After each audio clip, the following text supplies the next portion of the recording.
آپ دیکھیں نا ڈونلڈ ٹرمپ نے, آپ دیکھیں یہ دو طرفہ ہے, حشر بھی بڑا برا کیا ہے. جتنے بھی میڈیا اونرز جنہوں نے الیکشنز کیمپینز میں ڈونلڈ ٹرمپ کے خلاف پالیسی رکھی اپنے چینلز کی, اور 2023 کے اندر یہ جو مارک زرکبرگ ہے فیس بک اور انسٹا, وہاں پہ ڈونلڈ ٹرمپ کو بین کر دیا, ڈونلڈ ٹرمپ کو کہ اس کی باتیں یہاں پہ نہیں آئیں گی, اور ڈونلڈ ٹرمپ نے اس کے خلاف حد تک عزت کا دعویٰ دائر کر دیا, اور millions of dollars, I think 12 millions dollars pay کرنا پڑے مارک زرکبرگ کو دوبارہ سے اپنے آپ کو حد تک عزت سے بچنے کے لیے. تو پھر جب اس کی اناگوریشن سرمنی ہوتی ہے صدارتی ڈونلڈ ٹرمپ کی, آپ دیکھتے ہیں جتنے ٹی وی چینلز کے owners mark زرکبرگ, Elon Musk front set پہ آپ کو بیٹھے نظر آتے ہیں. اور ایلون مسک تو نازی سلیوٹ کرتا ہے. Nazi salute is the right wing symbol, ٹھیک ہے, ایکسٹریم رائٹ ونگ, جو کہ وہ ہٹلر جو تھا وہ کرتا تھا, اور آگے اس کی فورس کرتی ہوتی تھی, ٹھیک ہے, ہٹلر کی. تو اب یہ نازی سلیوٹ کا مقصد کیا ہے کہ it is a symbolic message for the Europe. اچھا سر, ہم لوگوں نے رائٹ ونگ پارٹیز کی دنیا بھر میں بات کر لی, ویسے آپ کو اوپینین کیا ہے کہ کیا پاکستان میں آپ کو لگتا ہے کوئی رائٹ ونگ, کسی کو آپ right wing, extreme right wing یا لیننگ رائٹ ونگ پارٹی کہیں گے؟ ہاں دیکھیں, اس کے اوپر نا میرا جو تجزیہ ہے وہ بڑا ڈفرینٹ قسم کا ہے. پاکستان میں نا کوئی بھی پارٹی رائٹ ونگ یا لیفٹ ونگ انٹینشنز نہیں رکھتی ہے. جو ہمارے پاور کوریڈورز ہیں وہ ڈٹرمن کریں گے کہ کس پارٹی کو کب رائٹ ونگ انٹینشنز کے ساتھ. یہی نواز شریف کی پارٹی تھی نا, Noon League. There was a time جس کا نام ہی مسلم لیگ ہے, اسلام کا نام ان کی پارٹی میں ہے, ٹھیک ہے, کہ اسلام کی ویلیوز کو لے کے چلنا اور وہ سارا کچھ, اور پرو اسٹیبلشمنٹ اور وہ سارا سلسلہ رہا. اور پھر ایک وقت آتا ہے تو یہ اچانک سے لیفٹ ونگ ہو جاتی ہیں, اپنے تمام اس مینیفیسٹو سے پیچھے ہٹ جاتی ہیں جو کسی دور میں ان کی آئیڈینٹی ہوتی تھی, اور پھر اچانک سے آپ دیکھتے ہیں یہ دوبارہ سے آ کے آپ کو حکومت کرتی ہوئی نظر آتی ہیں. خان صاحب کے بارے میں ایسے ہی دیکھیں, پاکستان میں اگر کوئی لیفٹ ونگ پارٹی رہی ہے نا تو وہ پیپلز پارٹی ہے, ٹھیک ہے.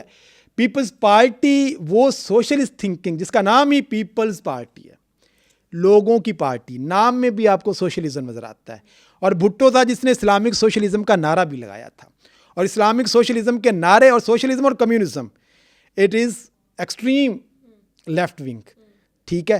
اور اس لیے آپ کو بلاول بھٹو اور دیگر بے نظیر بھٹو مرحومہ اپنے دور میں جب بھی یہ ہولیز وغیرہ ہوتی تھیں تو وہاں پہ جاتی تھیں اور مائنورٹیز کے حقوق کی یہ بات کرتی ہیں, اور عام لوگوں کو حکومت میں لانا. باقی مینیفیسٹو میں بہرحال ہی لکھا ہوا ہے ان کے, ظاہراً تھیری میں کچھ ہو, پریکٹس میں کچھ ہو, یہ علیحدہ ڈیبیٹ ہے. سر خان صاحب کے بارے میں کیا خیال ہے آپ؟ دیکھیں یہ سینٹر رائٹ کی پارٹی ہیں, ٹھیک ہے.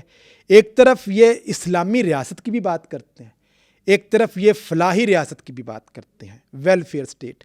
ویلفیئر اسٹیٹ کا کانسیپٹ یہ ایک سیکولر اسٹیٹ سے آیا ہے کہ ریاست سے زیادہ طاقتور شہری ہے, شہری کو ریاست نے ہر قیمت پہ پروٹیکٹ کرنا ہے.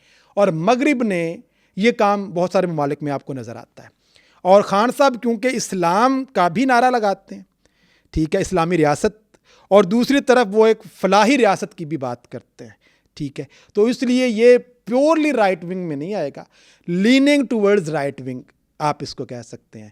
کیونکہ جو رائٹ ونگ کی مختلف انڈیکیٹرز میں سے انڈیکیٹر ایک یہ بھی ہے کہ یہ حکومت اور مذہب ساتھ ساتھ کو لے کے چلنے والے لوگ ہوتے ہیں.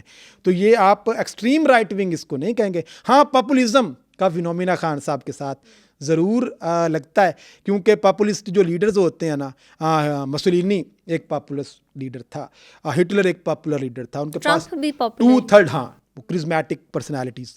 آپ دیکھو ان کے پاس 2/3 میجورٹی بھی نہیں تھی ہٹلر کے پاس, ٹھیک ہے. میجورٹی آف دا سیٹس تھیں کمپیریٹیولی باقی پارٹیوں کی مل کے اس سے زیادہ بن رہی تھی, لیکن کیونکہ وہ پاپولر تھا اس کو گورنمنٹ دے دی گئی, اور پھر اس نے جو کیا اس نے وہ کیا. تو جو پاپولر ہوتا ہے اس کو پتہ ہوتا ہے کہ میرے پیچھے پوری عوام کھڑی ہے, ٹھیک ہے.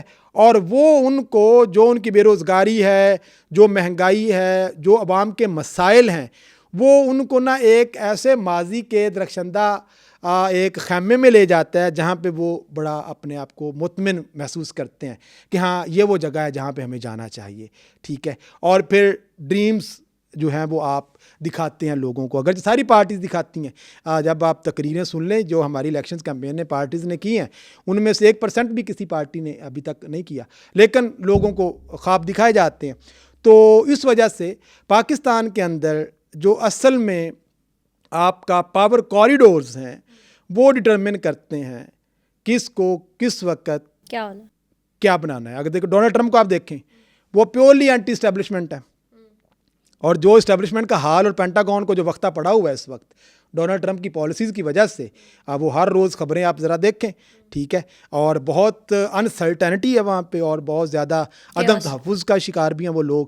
اور اشارہ ابرو سے جو ان کا آرمی چیف تھا اس کو ہٹا دیا تھا ڈونلڈ ٹرمپ نے, پچھلے ہفتے کی بات ہے. کین اینی ون امیجن ان پاکستان کہ ایسی کوئی بات, اور میڈیا میں خبر بھی آپ کو نہیں ملتی, کوئی بڑی ہیڈ لائن نہیں بنتی ہے, ٹھیک ہے, کیونکہ پاکستان کی جو تشکیل سے لے کے آج تک اس کے سیاسی, میں نے کہا نا کہ جتنے بھی سیاسی فلسفیز یا نظام ہوتے ہیں نا, یہ اپنے حالات اور واقعات کے تابع ہوتے ہیں. اب پاکستان جن حالات اور واقعات کے اندر سروائیو کر رہا ہے, وہاں پہ جو مناسب پولیٹیکل رجیم لگتا ہے ان کو کہ ہاں یہ ہونا چاہیے. دیکھیں ہم نے ضیاء کا انتہائی اسلامک معاشرہ بھی دیکھا ہے, ایوب کا ایک لبرل معاشرہ بھی دیکھا ہے, پھر بھٹو کا اسلامک سوشلسٹ بھی دیکھا ہے, پھر مشرف کا ماڈرنائزیشن کا نعرہ بھی دیکھا ہے.